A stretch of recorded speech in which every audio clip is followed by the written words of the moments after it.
So just to start, if you won't mind doing a little intro of just who you are or how you're involved. Sandy Hull. I live in Layton.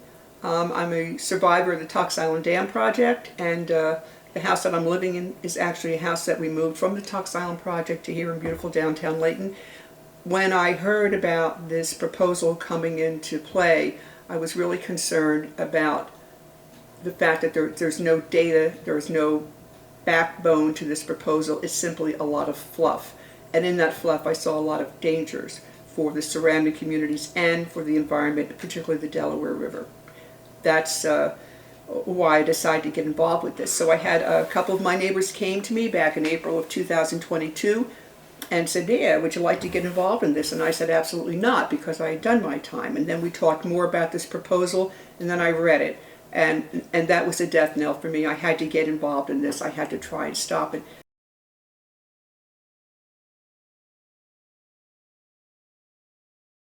Of course, the rec area was set up following Tox Island and stuff. Do you think a lot, especially individuals, still have some of those concerns and sentiments in their heads, or? Well, I tell you, Tox Island, a lot of the people that support us are people who lived through Tox Island and they were forced out, lost their family homes. I have families in Arizona and Colorado that support our effort. They stay in touch with me. They send me support dollars, which is so deeply, deeply appreciated. Tox Island comes up more than I thought it would, and I found that those people who have that history here have a very strong sense of protection about what happens here.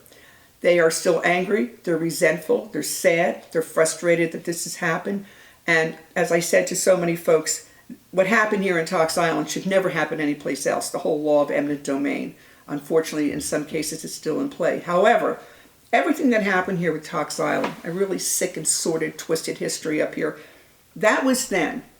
This is now, and this is what we're looking at now. So the key is to take the data, the facts, the information, and move forward and stop this project before it becomes legislation. So although a lot of people, like myself, and I'll tell you, I'm still angry and frustrated over seeing what happened up here.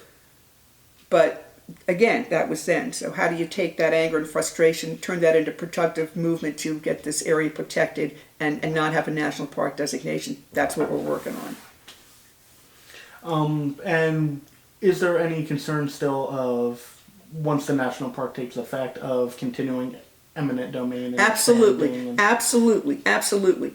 On the website, nonationalpark.org, we have a clip of a gentleman named Don Miles saying, oh yeah, we're looking at a corridor of 270,000 acres. Again, where do you get that 270,000 acres? If you look at what we have now, 74,000, and then you look at High Point, Worthington, and Stoke State Forest in New Jersey, take a walk over to Pennsylvania, and you're looking at the Delaware State game lands in PA. How do you tie all those parks together? How do you make that 270,000 acre corridor? You take the property that links those pieces together. The environmental aspects, basically along the Delaware River, we have so many people coming up here now to recreate in the recreation area. The National Recreation Area, as it is now, is in dire need of funding to maintain and repair exactly what we have here now, the roads, some of the hiking trails, some of the boat accesses. Bringing in this national park designation is only going to increase the environmental impact, because if there's not enough funding now to support what we have, making this a national park and advertising this a big area is not going to help. Part of this proposal says, well, if you have the national park designation, you can get more funding. Well, that's not necessarily so. So I contacted the National Park Service because it's all public information. The formula for a national park and a recreation area for funding is basically the same. What determines more funding is proven visitor use involvement. So while the proposal says, well, yeah, we're going to have 20 million people come up here, but you may not get your funding for 5 years. That's an environmental disaster, catastrophic, waiting to happen. This proposal also says, well, there's going to be economic benefits. There'll be more people coming up here, bringing more tourist dollars. Local communities are going to benefit. That's not necessarily so. a recent report by the John Stover and Associates out of DC. This report was commissioned by the National Park Conservation Association, and what they've done is they've taken data that says, yeah, this is how much tourism dollars are bringing in. These are revenues that have been generated. These are jobs that have been generated, usually seasonal. That's no guarantee that a national park is going to bring any more economic benefit to the area. Another part of this formula for this national park, it states that we have 4 million visitors to this area a year. Well, visitation by the National Park Service is kind of a quirky formula. There are counters over in Pennsylvania at the intersections of Route 209 and 739. So every person crossing that intersection, usually heading across the Demons Ferry Bridge, is counted as a visitor. These people are basically commuters. Anybody going from Milford to 209, if they work in that, from Milford down to Stroudsburg, counted as a park visitor. So the idea that we have 4 million people here visiting and recreating up here is just, out the window, because there are about 7,000 cars a day that go across that Dingman's Ferry Bridge going to and from work. They're not visitors, they're commuters. So we've kind of disproven that theory also in the proposal. What am I missing? Agricultural. So currently, there's about 2,000 acres along the Delaware on both sides of the river that are farmed by local farmers. They lease this property from the government, and they are farming soybeans and hay. I think it's about 83 acres of hay. But basically, part of it's a cash crop, part of it's used to get hay, whatever, to hold their herds, their livestock over in the wintertime. If this proposal goes through, agricultural leasing will stop. So not only impacts these farmers, but it also means that you're going to have invasive species now growing and heading down towards the river, which kind of offsets the balance of wildlife anyway. If this national park designation goes through, about 15 acres, they're telling us, will be national park. The other 85% will be the Lenape Preserve. In some cases, preserves in the National Park Service system do allow resource extraction. So then you've got 15% of the area where you don't allow hunting. Well, I don't know if the deer are going to read that sign or not. There's also a statement in that proposal that talks about trophy hunting, which is an insult, because the people who hunt here hunt for sustenance. I don't see any guys leaving carcasses on the side of the road and taking the trophy antlers home. People who hunt here, they take their game home and they use it. It's not a sport for them. It's part of what they do. It's part of their way of living up here. So also in this Lenape Preserve, there's supposed to be a cultural and educational center for the local Lenape Indians, the indigenous people. There's no information as to where it's going to be, who's going to fund it, how it's going to be staffed, who's going to provide the material for this educational center. Points in the proposal. I mean, it's really beautifully written, but there's no data. Mm-hmm. There's no guarantees. There are no assurances. It's just a lot of fluff. And so I often say to people the first time they're reading it, I say to them, it's not what you're reading, it's what you're not reading. And you have to ask the who, what, when, why, and the how this is all going to happen. The fact that John Donahue runs an environmental consulting company, I asked for an environmental impact statement, he said, we don't have to do that. To me is a red flag. I mean, how much more do they want to push through here without any accountability or transparency? And again, discussions with the Sierra Club could bring transparency, maybe even accountability to this. But if they don't want to talk about it, they don't want to address it, where do you go from here? So we keep pushing. We keep gathering more support. We're still looking at legislators to take more action. Our state senator, Steve Oro, over here in Jersey, put a resolution out to the state of New Jersey opposing this proposal. He's got the support of Assemblyman Wirtz and Space, both who are now retiring, but we have the support of the folks that may be taking their places.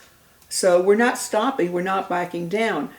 We are a 501c3. Okay. And we did have one fundraiser, and we do have signs available. And I ask people for a donation of $5 to cover the cost of the signs. It's not necessary. I will give that sign to anybody who wants one.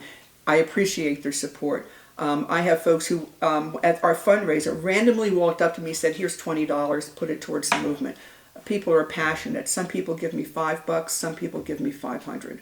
And of course, we are 501c3, we have an accountant, our books are open, everything's legitimate, all the records are there. We file with the IRS, we are spot on all of our book work, all of our legal stuff. The money that we get in, I use for printing of brochures, for banners. I, again, have signs made. If I recoup part of that money, fine. If not, so be it.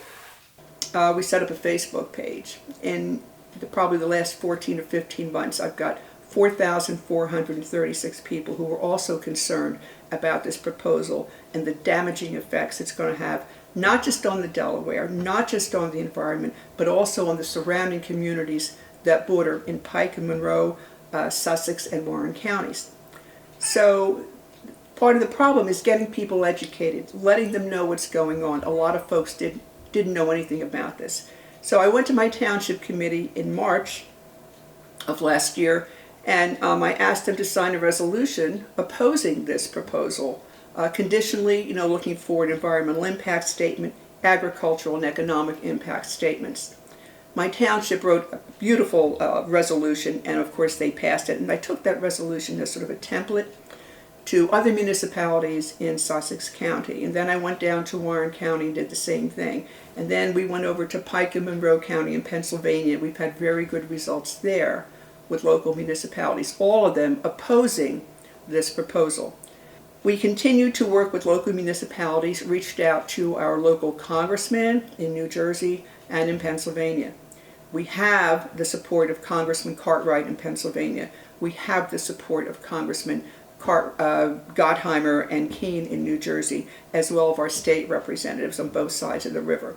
All of these people, all of these elected and appointed officials are opposed to this proposal.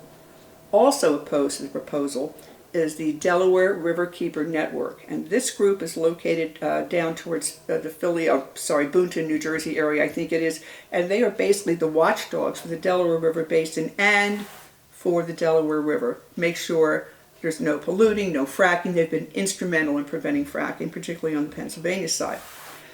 So I reached out to other groups that may be involved in this project, primarily the Sierra Club of New Jersey and the Sierra Club in Pennsylvania.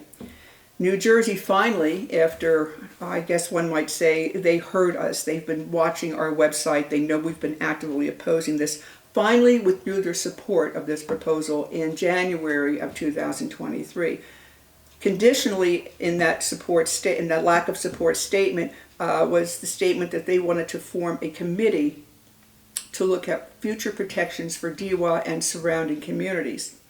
Now, I live in a surrounding community, so this was another starting point. Let's get our surrounding communities involved with any discussions or planning that the New Jersey Sierra Club may have for what they figure are our protections. Will eminent domain come into play? If there are studies involved, who's going to pay for those studies? Who's going to benefit? What kind of protections are they looking at? So I went to the Sandyston Township Planning Board, the Sandyston Township Committee. I went to the Sussex County Commissioners and Warren County Commissioners, and I've asked them all to reach out to the New Jersey Sierra Club and request that they have a representative be present at all of these planning meetings, discussions, because if anybody's going to have any kind of say as what should happen here in our community, we need to be a part of that. So that was the last step that we've taken. So along the way, when you start reaching out to different groups about their positions on this proposal, we have the support of many environmental and sporting organizations. We also have the support of the local Ramapo Lenape tribe, the Turtle Clan, located here in Sussex County, and they also have been strongly opposing this proposal. There are more people opposed to this than there are in support of it organization-wise. Again, I don't understand why some of these people won't take the opportunity to sit down and talk about it. I'm sure that if we could sit down and talk with maybe the Green Valley Watershed, maybe Penn Environment, talk with them about this and see what our concerns are, maybe they would change their view on this. Maybe they would look at maybe other ways what they think protect This area, I don't know, because there's no conversation, because they won't answer the knock on the door. I would like to have an open discussion, see what is the real push here, what is their idea of what's going to happen here, tell them what we're talking about. In some cases, we may not be too far apart. That's a generous statement. I think we really are. But if they don't want to come talk about it, we're just going to keep pushing, to fight this project and to get it killed. They need to back off and back down. And somebody said to me, well, what are you going to do if this becomes legislation, if it gets to Washington? I said, you pack your bags and you go to Washington. It's that simple. Listen, we gave congressional testimony for the Tox Island Dam. There were a lot of factors that helped kill that dam, and the grassroots movement was one of them. The grassroots movement here, to have over 4,000 people in like 16 months say, you're doing a good thing and we support you, is huge.